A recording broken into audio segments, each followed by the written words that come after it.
আসসালামু আলাইকুম। Channel I সংবাদে আপনাদের সবাইকে আমন্ত্রণ জানাচ্ছি আমি আল আভি জাহান।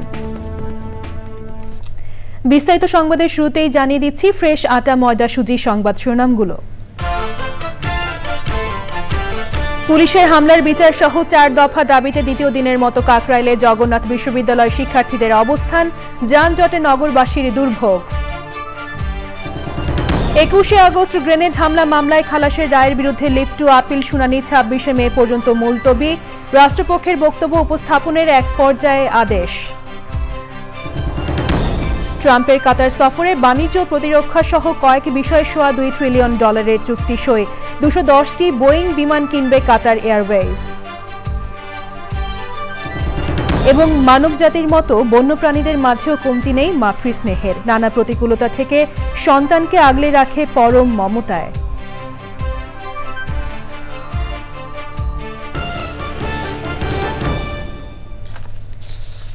সংবাদ শিরোনামগুলো জানাচ্ছিলাম। এখনকার এই সংবাদ আয়োজন একই সঙ্গে চ্যানেল আই এর ইউটিউব চ্যানেলে এবং চ্যানেল আই এর ওটিটি প্ল্যাটফর্ম আই স্ক্রিনে লাইভ স্ট্রিম হচ্ছে। এবার বিস্তারিত। শিক্ষক শিক্ষার্থীর উপর পুলিশের হামলার বিচার সহ পূর্ব ঘোষিত ৩ দফা দাবিতে টানা দ্বিতীয় দিনের মতো বিক্ষোভ করছেন জগন্নাথ বিশ্ববিদ্যালয়ের শিক্ষার্থীরা, সঙ্গে রয়েছেন শিক্ষকরাও। তারা বলছেন জগন্নাথ বিশ্ববিদ্যালয়ের শিক্ষার্থীরা সার্বিক দিক দিয়েই বৈষম্যের শিকার। শিক্ষার্থীদের সড়ক অবরোধের কারণে তীব্র যানজটে ভোগান্তিতে রাজধানীবাসী। এ নিয়ে জানতে শহীদুল্লাহ রাজুর কাছে যাচ্ছি। রাজু, আন্দোলনের আপডেট আমাদের জানাবেন।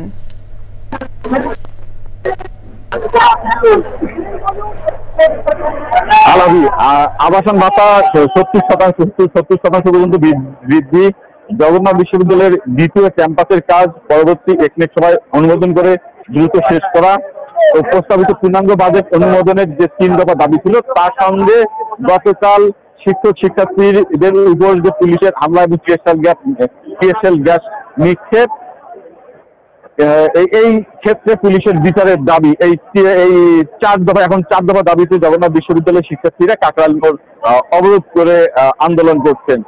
শিক্ষার্থীরা বলছেন যে তারা সবচেয়ে বাংলাদেশের যত বিশ্ববিদ্যালয় আছে সবচেয়ে বেশি বৈষম্যের শিকার এবং তাদের দাবি আদায় না হওয়া পর্যন্ত তারা আন্দোলন চালিয়ে যাবেন এবং ক্লাসেও ফিরবেন না বলে জানিয়েছেন। এবং তারা হুঁশিয়ারি দিয়েছেন যে নর্মালি কোনো প্রতিশ্রুতি দিলেও হবে না, তাদের দাবি বাস্তবায়নের কার্যকর উদ্যোগ নিতে হবে। এবং আরেকটা বিষয় জানিয়ে রাখি যে শিক্ষার্থীরা বলছেন তাদের আবাসন সংকট এবং বিশ্ববিদ্যালয়ের যে ছাত্রাবাস ছিল 11টি ছাত্রাবাস, সেগুলো কিন্তু বেদখল হয়ে গেছে। সে বিষয়েও শিক্ষার্থীরা কিন্তু আক্ষেপ প্রকাশ করেছেন এবং শিক্ষার্থীদের পাশাপাশি শিক্ষকরাও কঠোর আন্দোলনের হুঁশিয়ারি দিয়েছেন। গতকাল বুধবার রাতে সরকারের ঊর্ধ্বতনদের সাথে বৈঠকে কোনো ইতিবাচক সাড়া না পাওয়ার কথা জানান বিশ্ববিদ্যালয়ের শিক্ষকরা এবং তারা বলছেন যে যদি দ্রুত দাবি পূরণ না হয় তাহলে আন্দোলন সারা দেশে ছড়িয়ে পড়তে পারে এবং তাদের কন্ট্রোলে নাও থাকতে পারে।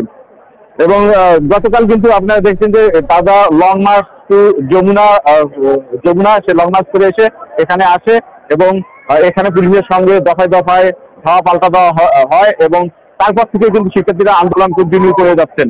এবং গত রাতেও ছিলেন এবং কিছুক্ষণ আগেও প্রচন্ড বৃষ্টি ছিল, বৃষ্টি উপেক্ষা করেও শিক্ষার্থীরা এখানে অবস্থান করছেন এবং পুরো এলাকাটা কিন্তু শিক্ষার্থীদের বর্তমানে দখলে রয়েছে।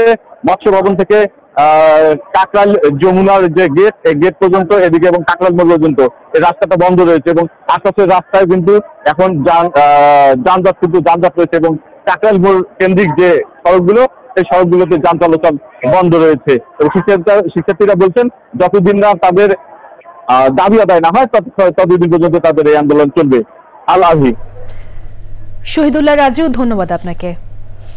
অন্তর্বর্তী সরকারের উপদেষ্টা পরিষদের বৈঠক হয়েছে। প্রধান উপদেষ্টার তেজগাঁও কার্যালয়ে উপদেষ্টা পরিষদের বৈঠকে সভাপতিত্ব করেন প্রধান উপদেষ্টা অধ্যাপক মোহাম্মদ ইউনূস।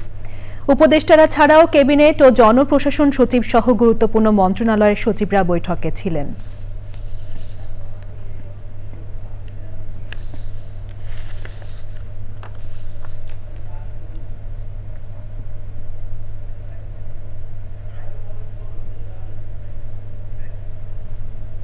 21শে আগস্ট গ্রেনেড হামলা মামলায় সব আসামির খালাসের রায়ের বিরুদ্ধে রাষ্ট্রপক্ষের করা লিভ টু আপিলের শুনানি 26শে মে পর্যন্ত মুলতবি করেছেন আপিল বিভাগ। রাষ্ট্রপক্ষে বক্তব্য উপস্থাপনের এক পর্যায়ে ওই আদেশ দেন প্রধান বিচারপতির নেতৃত্বে 6 বিচারপতির বেঞ্চ। চলতি বছরের 12ই জানুয়ারি 21শে আগস্ট গ্রেনেড হামলা মামলায় যাবজ্জীবন কারাদণ্ডাদেশপ্রাপ্ত তারেক রহমান ও মৃত্যুদণ্ডাদেশপ্রাপ্ত সাবেক স্বরাষ্ট্র প্রতিমন্ত্রী লুৎফুজ্জামান বাবর সহ আসামিদের খালাস দেন হাইকোর্ট। পর্যবেক্ষণে আদালত বলেছিলেন মামলায় বিচারিক আদালতের দেওয়া রায় অবৈধ। পরে ওই রায়ের বিরুদ্ধে লিভ টু আপিল করে রাষ্ট্রপক্ষ। 2004 সালের 21শে আগস্ট গ্রেনেড হামলা মামলায় বাবর সহ 19 জনকে মৃত্যুদণ্ড, তারেক রহমান সহ 19 জনকে যাবজ্জীবন এবং 11 জনকে বিভিন্ন মেয়াদে কারাদণ্ডাদেশ দিয়েছিলেন বিচারিক আদালত।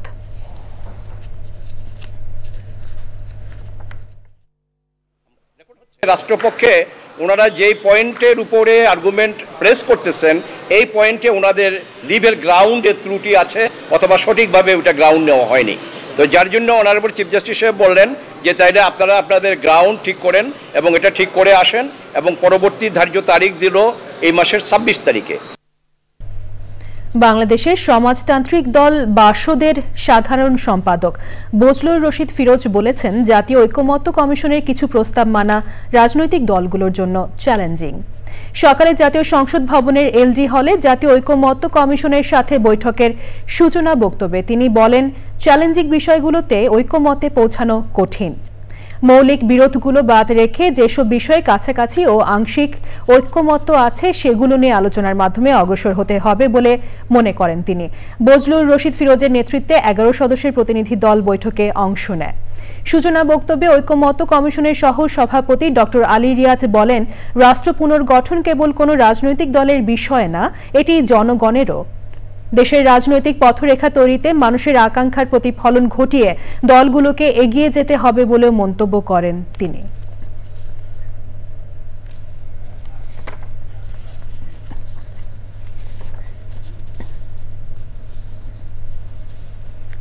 মা পৃথিবীর সবচেয়ে মধুরতম শব্দ, সন্তানের পরম আশ্রয়। মমতা, ভালোবাসায়, আদরে, যত্নে লালিত হয় ছোট্ট শিশু। তবে সভ্য মানব জাতির মতো বন্য প্রাণীদের মাঝেও মাতৃস্নেহের কোনো কমতি নেই। প্রতিটি প্রাণী নানা প্রতিকূলতা থেকে সন্তানকে আগলে রাখে পরম মমতায়। তাই তো স্থান, কাল, পাত্র ভেদে মাতৃস্নেহ প্রাকৃতিক ও অকৃত্রিম। মা দিবস নিয়ে আফরোজা হাসির ডেস্ক রিপোর্ট।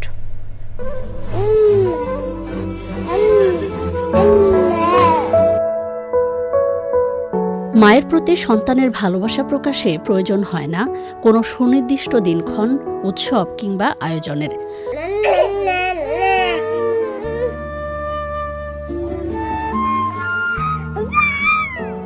তবুও মাকে ভালোবাসি এই কথাটি বলতে, মায়ের প্রতি কৃতজ্ঞতা প্রকাশে প্রতি বছর মে মাসের দ্বিতীয় রোববার পালিত হয় মা দিবস। 1908 সালে যুক্তরাষ্ট্রে শিক্ষিকা আনা মারিয়া জার্ভিস তার প্রয়াত মাকে স্মরণ করে এক রোববার স্কুলে মা দিবস পালন করেন। পরবর্তীতে 1914 সালে মে মাসের দ্বিতীয় রোববার মা দিবস ঘোষণা করে যুক্তরাষ্ট্র। তবে মা দিবস পালনের ইতিহাস আরও পুরনো। প্রাচীন গ্রিক ও রোমান সভ্যতায়ও মাকে উৎসর্গ করে দিবস পালিত হতো। শুধু মানব জাতিই নয়, ধরিত্রীর সব প্রাণীদের মাঝেই দেখা যায় মাতৃত্বের অনন্য নিদর্শন, যা সভ্যতার মানদণ্ডের ঊর্ধ্বে উঠে ঘোষণা করে মাতৃত্বের বিশালতা। বানর, হনুমান, উল্লুক, হাতির মতো বিভিন্ন স্তন্যপায়ী প্রাণীর মাঝে মাতৃস্নেহ অত্যন্ত গভীর। সন্তানের প্রতি গভীর টান রয়েছে জলজ প্রাণী ডলফিন ও তিমিরও। ছানা লালন পালনে বিভিন্ন প্রজাতির পাখির মাতৃস্নেহ অতুলনীয়।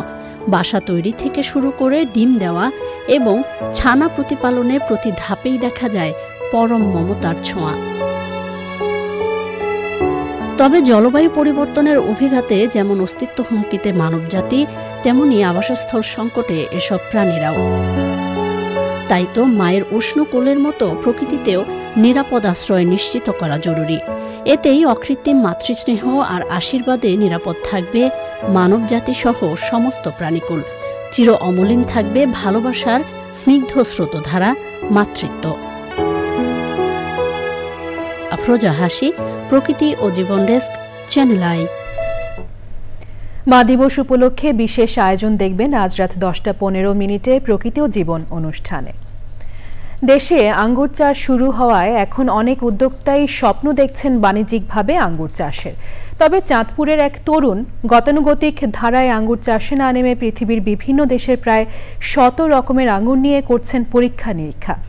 নিজ বাড়ির ছাদে এবং মাঠে আমাদের জলবায়ু উপযোগী আঙ্গুরের জাত বাছাই করছেন। তার আশা আঙ্গুরের বাণিজ্যিক চাষে নামার। বিস্তারিত জানাচ্ছেন শাইখ সিরাজ। চাঁদপুরের আমানুল্লাহপুর, এখানে নিজ বাড়ির ছাদে কয়েক বছর আগে আঙ্গুরের পরীক্ষামূলক চাষ শুরু করেন কামরুজ্জামান। টোটাল 40টা জাত আছে এখানে, আর এখান থেকে ভালো বেছে বেছে যেগুলার আমি সম্ভাবনাময় মনে করছি সেগুলো আমি মাঠে নিয়ে গেছি। আর মাঠে আমার আরও কিছু নতুন জাত আছে, সব মিলিয়ে আমার 80-র উপরে জাত আমার কাছে এখন পর্যন্ত সংগ্রহ আছে। এর মধ্যে আমি প্রায় 30টার মতো জাতে এবছর ফল পাইছি। বাড়ির ছাদে নিরীক্ষণ প্রক্রিয়া শেষে এবার মাঠে প্রায়োগিক চাষ করেছেন আমাদের মাটি আর জলবায়ু উপযোগী আঙ্গুরের জাত দিয়ে। আঙ্গুরের মিষ্টতা এবং উৎপাদনের ভারসাম্য রেখে লাভজনক চাষের সম্ভাবনা ফলাফল বিশ্লেষণও করেছেন তিনি। লোরাস এবং ভ্যালেজ এই দুইটা জাত আমি প্রচুর ভালো পারফর্ম পাইছি মিষ্টতার দিক থেকে। আর ফলনের দিক থেকে বললে তাও 3টা জাতের নাম চলে আসে, একেলো, বাইকুনুর আর হচ্ছে ভ্যালেজ। স্যার এটা পাকা শুরু হয়েছে অলরেডি, একদম পেস্টিসাইড নাই এগুলাতে স্যার, কোনো রকম ইনসেক্ট ইউজ করা হয় নাই। তরুণ এই উদ্যোক্তা স্বপ্ন দেখছেন দেশে বৃহৎ বাণিজ্যিক আঙ্গুর বাগান গড়ার। আঙ্গুরের চাষ এবং গবেষণার ফলে দেশে এই ফসলটির নতুন সম্ভাবনা দেখা দিয়েছে। আমাদের জলবায়ুতে আঙ্গুর চাষ সম্ভব, এটি ধীরে ধীরে প্রমাণিত হচ্ছে। উদ্যোক্তা, আঙ্গুর চাষি, এদের হাত ধরে গবেষণা, একই সাথে জাত উন্নয়নের কাজ ধীরে ধীরে সম্প্রসারিত হচ্ছে। এমনই একজন হচ্ছেন এই কামরুজ্জামান। তার গবেষণার মাধ্যমে এই ফসলটি বাংলাদেশে একটি অর্থকরী ফসল একসময় রূপ নেবে এমনটি মনে করা হচ্ছে। চাঁদপুরের আমানুল্লাহপুর থেকে শাইখ সিরাজ, চ্যানেল আই। প্রিয় দর্শক, এ নিয়ে বিস্তারিত প্রতিবেদন দেখবেন আজ বেলা 3:05 হৃদয় মাটি ও মানুষের ডাক অনুষ্ঠানে। মার্কিন প্রেসিডেন্ট ডোনাল্ড ট্রাম্প এবং কাতারের আমির Sheikh Tamim bin Hamad Al Thani বেশ কয়েকটি সমঝোতা চুক্তিতে সই করেছেন। সৌদি সফর শেষে কাতারের বর্ণাঢ্য সংবর্ধনায় বিলাসবহুল লুসাইল প্রাসাদে দেশটির আমির Sheikh Tamim bin Hamad Al থানির সঙ্গে বৈঠকে মিলিত হন ট্রাম্প। হোয়াইট হাউস এক বিবৃতিতে জানিয়েছে, ট্রাম্প এবং কাতারের আমির Sheikh Tamim bin Hamad Al Thani বেশ কয়েকটি সমঝোতা চুক্তিতে সই করেছেন। দুদেশের মধ্যে এসব চুক্তির আওতায় কমপক্ষে $1,20,000 কোটি মূল্যের অর্থনৈতিক লেনদেন হবে বলে ধারণা করা হচ্ছে। কাতার এয়ারওয়েজের সঙ্গে $9,600 কোটি চুক্তি হয়েছে। এর আওতায় কাতার এয়ারওয়েজ বোয়িং 787 ড্রিমলাইনার এবং 777 এক্স সিরিজের মোট 210টি উড়োজাহাজ কেনার পরিকল্পনা করেছে। এছাড়া কাতারের আল উদিদ বিমান ঘাঁটি এবং অন্য আকাশ প্রতিরক্ষা সক্ষমতায় $3,800 কোটি বিনিয়োগের বিষয়েও একটি চুক্তি সই হয়েছে। সংবাদের এই পর্যায়ে নিচ্ছি বিরতি। বিরতির পর আরও যা থাকছে: 2 ম্যাচে টি-20 সিরিজ খেলতে সংযুক্ত আরব আমিরাতে বাংলাদেশ ক্রিকেট দল। স্বাগতিকদের বিপক্ষে টাইগারদের প্রথম টি-20 17ই মে। ঢাকা বিশ্ববিদ্যালয়ের ছাত্র শাহরিয়ার আলম শাম্যর মৃত্যুর ঘটনায় ঢাকা বিশ্ববিদ্যালয় শোক দিবস পালন করা হচ্ছে। শাম্য হত্যার বিচার ও নিরাপদ ক্যাম্পাসের দাবিতে মার্চ ফর জাস্টিস কর্মসূচি ঘোষণা করেছে ছাত্রদল। এ নিয়ে জানতে সাদি মাহমুদের কাছে যাচ্ছি। সাদি, ঢাকা বিশ্ববিদ্যালয় ক্যাম্পাসের অবস্থা আমাদের জানাবেন। জি আলাজি, ধন্যবাদ আপনাকে। আসলে আপনি যেমনটি বলছিলেন যে ঢাকা বিশ্ববিদ্যালয়ের শিক্ষার্থী শাম্য হত্যার ঘটনায় একটা উত্তেজনার পরিস্থিতি কিন্তু বিরাজ করছে ঢাকা বিশ্ববিদ্যালয় ক্যাম্পাসে। সকাল থেকে শুধু লক্ষ্য করেছি এবং সকাল থেকেই কিন্তু বেশ কয়েকটি মিছিল এবং বিক্ষোভ মিছিল আসলে আমি লক্ষ্য করেছি। ছাত্রদলের ব্যানারে মিছিল হয়েছে, সন্ত্রাস বিরোধী শিক্ষার্থীদের ব্যানারে কিন্তু বিক্ষোভ মিছিল হয়েছে এবং এই মুহূর্তে কিন্তু ঢাকা বিশ্ববিদ্যালয় উপাচার্যের বাসভবনের সামনে ছাত্রদলের একটি বিক্ষোভ মিছিল অবস্থান করছে এবং এই বিক্ষোভ মিছিল থেকে কিন্তু বেশ কয়েকটি দাবি তারা জানিয়েছেন। তারা বলেছেন যে এই ঘটনায় যারা জড়িত রয়েছেন তাদের খুব দ্রুত বিচারের আওতায় নিয়ে আসতে হবে, এবং সেই সাথে তারা আরেকটু উল্লেখ করেছেন যে বর্তমান প্রশাসন সেই সাথে উপাচার্য এবং উপ উপাচার্য যিনি আছেন তারা কিন্তু বর্তমান বিশ্ববিদ্যালয়ের শিক্ষার্থীদের নিরাপত্তা দিতে কিন্তু তারা ব্যর্থ হয়েছেন। তারা অতি দ্রুত এই ব্যর্থ উপাচার্য এবং উপ উপাচার্যের পদত্যাগ দাবি করেছেন, এবং আমরা দেখেছি যে সন্ত্রাস বিরোধী শিক্ষার্থীদের ব্যানারে কিন্তু সকাল থেকে বেশ কয়েকটি ভবনে তালা দেওয়ার ঘটনা ঘটেছে, এবং তারা কিন্তু শিক্ষার্থীদের ক্লাস পরীক্ষা বর্জনের কথা বলেছেন এবং সেটি যেন তারা অব্যাহত রাখেন সেটি বলেছেন। এবং আপনি যেটি বললেন যে শোক দিবস, এই শোক দিবসের তারা কিন্তু সেটি বর্জন করেছে এবং তারা পূর্ণ দিবস ক্লাস পরীক্ষা বর্জনের কিন্তু কথা বলেছেন। এবং আমি যতদূর জানতে পেরেছি যে বিকেল 5টা নাগাদ আরো একটি বিক্ষোভ মিছিল রয়েছে অপরাজেয় বাংলার পাদদেশে, এবং সেখানে কিন্তু তারা উপাচার্য এবং উপ উপাচার্যের পদত্যাগ দাবি করবেন এবং এই ঘটনার কিন্তু সুষ্ঠু বিচার তারা চাইবেন। তো সবকিছু মিলিয়ে একটা উত্তেজনাকর পরিস্থিতি বিরোধী, এবং আগামীকালে কিন্তু তারা এই আন্দোলন তারা বিক্ষোভ তারা অব্যাহত রাখতে চান। আলাদা সাদি, ধন্যবাদ আপনাকে। দুর্ভোগ আর দুর্ঘটনার আখড়ায় পরিণত হয়েছে মৌলভীবাজারের কমলগঞ্জ আদমপুর সড়ক। উঠে গেছে সড়কের পিচ কার্পেটিং, সড়ক জুড়ে তৈরি হয়েছে ছোট বড় খানাখন্দ। জীবনের ঝুঁকি নিয়ে এই পথে যাতায়াত করছেন শিক্ষার্থী, অফিস যাত্রী থেকে শুরু করে পথচলতি সাধারণ মানুষ। রাস্তার এই বেহাল দশায় প্রশাসনের নজর নেই বলে এলাকাবাসীর অভিযোগ। মৌলভীবাজার থেকে MS আলামের পাঠানো তথ্য, ভিডিওচিত্রে জাকিয়া আক্তারের রিপোর্ট।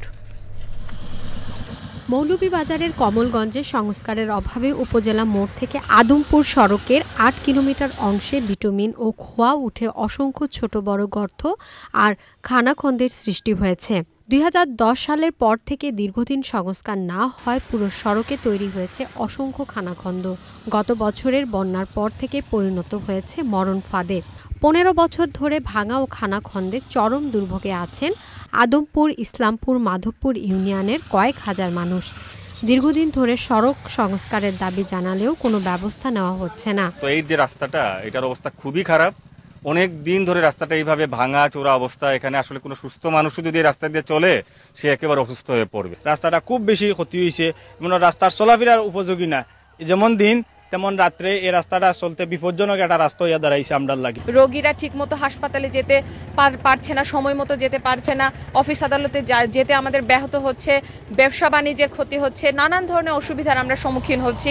স্থানীয় সরকার প্রকৌশলী অধিদপ্তরের নির্বাহী প্রকৌশলী জানান, সড়কটি মেরামতের জন্য 8 কোটি টাকা বরাদ্দ চাওয়া হয়েছে।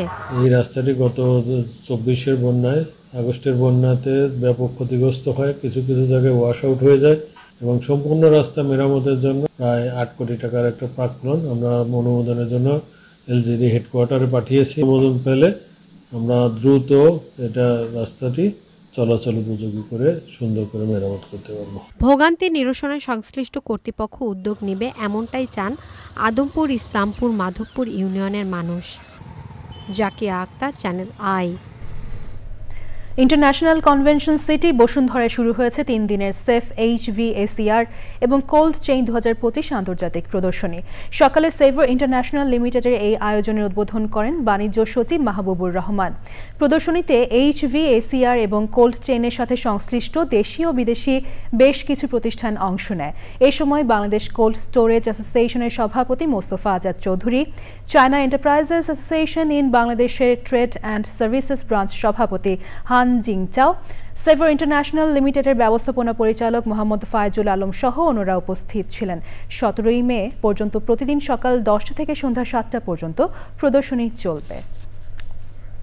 তুরস্কের ইস্তাম্বুলে রাশিয়া ইউক্রেন যুদ্ধ বন্ধে শান্তি আলোচনায় থাকছেন না রুশ প্রেসিডেন্ট ভ্লাদিমির পুতিন ও মার্কিন প্রেসিডেন্ট ডোনাল্ড ট্রাম্প।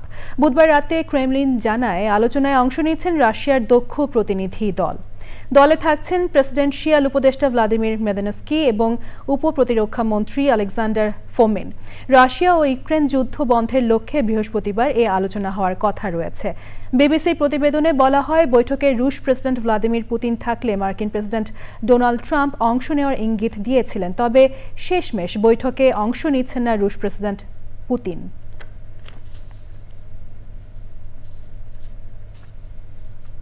এবার রয়েছে নিটোল টাটা কৃষি সংবাদ।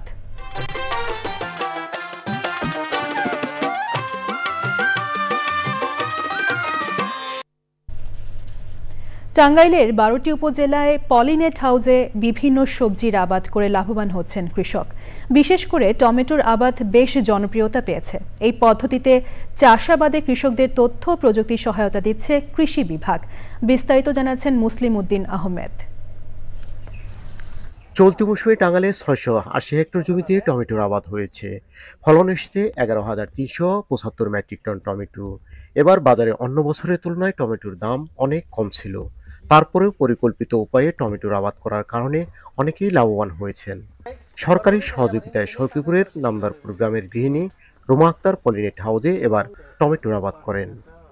15 থেকে 20 হাজার টাকার মতো খরচ হয়েছে এবং এখান থেকে আমরা 1 লাখ প্লাস টাকা বিক্রি করতে পেরেছি। পরিকল্পিতভাবে যদি কেউ এই টমেটো আবাদ করে পলিনেট হাউসের মাধ্যমে, তাহলে তারা অবশ্যই লাভবান হবে। রুমাকে দেখে এলাকার আরো অনেকেই স্বপ্ন দেখছেন এভাবে টমেটো আবাদের। পলি হাউসের ভিতরে টমেটোর আবাদটা খুব ভালো হয়, পোকামাকড় কম হয়। ঘরের ভিতরে টমেটোর আবাদটা অনেক ভালো হয়েছে। টমেটোর আবাদটা আমরা আগামীতে করব। পলিনেট হাউসে টমেটো সহ বিভিন্ন ধরনের সবজি আবাদে কৃষকদের তথ্য ও প্রযুক্তিগত সহায়তা দিচ্ছে কৃষি বিভাগ। অনেক কৃষক এই পলিনেট হাউসগুলো ব্যবহার করছে। তো এটা করার কারণে এই রোগমুক্তভাবে এবং পাশাপাশি এটার যে কালার, শেপ এবং তার যে রিস্কগুলো থাকে সেগুলো কৃষক অ্যাভয়েড করতে পারে। তো সেই ক্ষেত্রে এই নেট হাউসগুলো তারা ব্যবহার করে। অলস সময়গুলো কাজে লাগে বাড়ির গৃহিণীরা পলিনেট হাউসে বিভিন্ন সবজির আবাদ করে নিজেদের ভাগ্যের পরিবর্তনের পাশাপাশি দেশে পুষ্টির চাহিদাও পূরণ করতে পারেন বলছেন সংশ্লিষ্টরা। টাঙ্গাইলের সখীপুর থেকে মুসলিম উদ্দিন আহমেদ, চ্যানেল আই। এবার রয়েছে প্রকৃতি সংবাদ।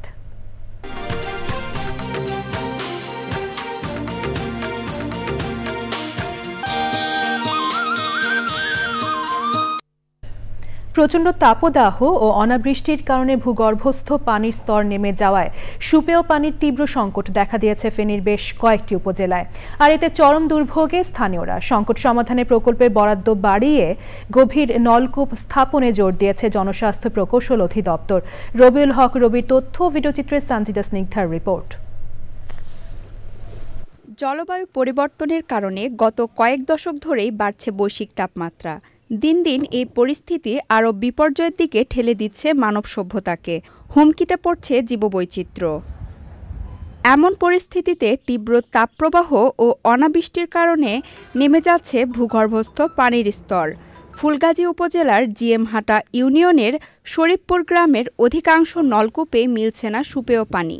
একই চিত্র পরশুরাম, ছাগলনাইয়া, দাগনভূঞা ও সদর উপজেলায়।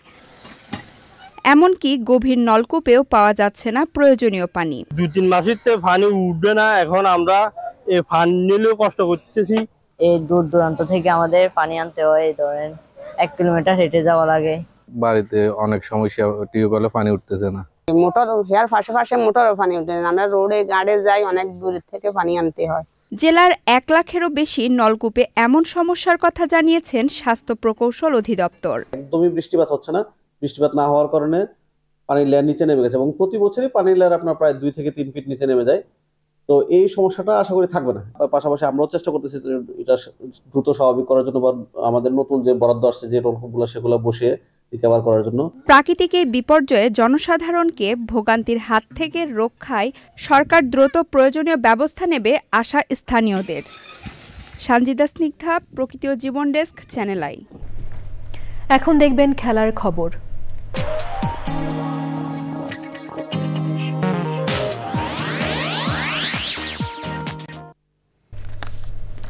2 ম্যাচের টি-20 সিরিজ খেলতে আরব আমিরাতে পৌঁছেছে বাংলাদেশ ক্রিকেট দল। 2 ধাপে দেশটিতে গেছে টিম টাইগার্স। 17 এবং 19 মে শারজায় স্বাগতিক আরব আমিরাতের বিপক্ষে লড়বে বাংলাদেশ ক্রিকেট দল। ম্যাচ দুটি শুরু হবে বাংলাদেশ সময় রাত 9টায়। এই সিরিজ দিয়েই আগামী বছর অনুষ্ঠেয় টি-20 বিশ্বকাপের জন্য পূর্ণ প্রস্তুতি শুরু হচ্ছে টাইগারদের। টি-20 অধিনায়ক হিসেবে লিটন কুমার দাসের প্রথম অ্যাসাইনমেন্ট এই সিরিজ। এরপর 5 ম্যাচের টি-20 সিরিজ খেলতে বাংলাদেশ দলের পাকিস্তান যাওয়ার কথা রয়েছে। তবে 25 মে থেকে পাকিস্তানের ফয়সালাবাদে শুরু হতে যাওয়া সেই সিরিজ নিয়ে এখনও অনিশ্চয়তা রয়েছে।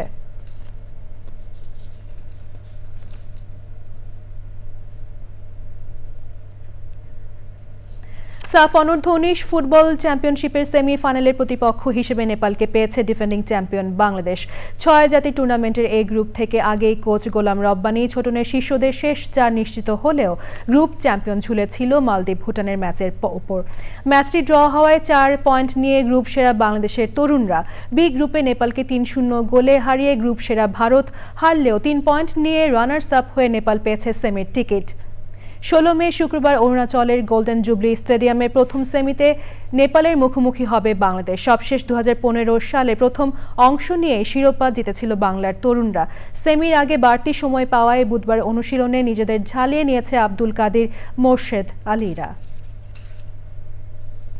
পিএসএল দিয়ে আবারও ক্রিকেটে ফিরছেন সাকিব আল হাসান। পাকিস্তান সুপার লিগের দল লাহোর কালান্দার্সের হয়ে খেলবেন তিনি। এই একই দলে খেলেছেন বাংলাদেশের আরেক লেগ স্পিনার রিশাদ হোসেন। ভারত পাকিস্তান সামরিক দ্বন্দ্বের কারণে আইপিএল পিএসএল স্থগিত হয়। নিরাপত্তা ইস্যুতে বিদেশি ক্রিকেটাররা দল ছেড়ে ফিরে গেছেন নিজ নিজ দেশে। উপমহাদেশের 2 পরাশক্তির যুদ্ধবিরতির ঘোষণার পর 17 মে থেকে আবারও মাঠে গড়াবে আইপিএল ও পিসিএল। বিদেশি ক্রিকেটারদের অনুপস্থিতিতে এবার সাকিবকে দলে ভেড়ালো পিএসএল ফ্র্যাঞ্চাইজি লাহোর কালান্দার্স, যা দেশের বিভিন্ন গণমাধ্যমকে নিজেই নিশ্চিত করেছেন সাকিব। তবে বাংলাদেশ ক্রিকেট বোর্ড বিসিবি থেকে এখনও খেলার এনওসি বা অনাপত্তি পত্র পাননি সাকিব। সবশেষে জানিয়ে দিচ্ছি ফ্রেশ আটা ময়দা সুজি সংবাদ শিরোনামগুলো। পুলিশের হামলার বিচার সহ 4 দফা দাবিতে দ্বিতীয় দিনের মতো কাকরাইলে জগন্নাথ বিশ্ববিদ্যালয় শিক্ষার্থীদের অবস্থান, যানজটে নগরবাসীর দুর্ভোগ। 21 আগস্ট গ্রেনেড হামলা মামলায় খালাসের রায়ের বিরুদ্ধে লিভ টু আপিল শুনানি 26 মে পর্যন্ত মুলতবি। রাষ্ট্রপক্ষের বক্তব্য উপস্থাপনের এক পর্যায়ে আদেশ। ট্রাম্পের কাতার সফরে বাণিজ্য প্রতিরক্ষা সহ কয়েক বিষয়ে $2 ট্রিলিয়ন চুক্তি সই। 210টি বোয়িং বিমান কিনবে কাতার এয়ারওয়েজ। এবং মানবজাতির মতো বন্যপ্রাণীদের মাঝেও কমতি নেই মাতৃস্নেহের। নানা প্রতিকূলতা থেকে সন্তানকে আগলে রাখে পরম মমতায়।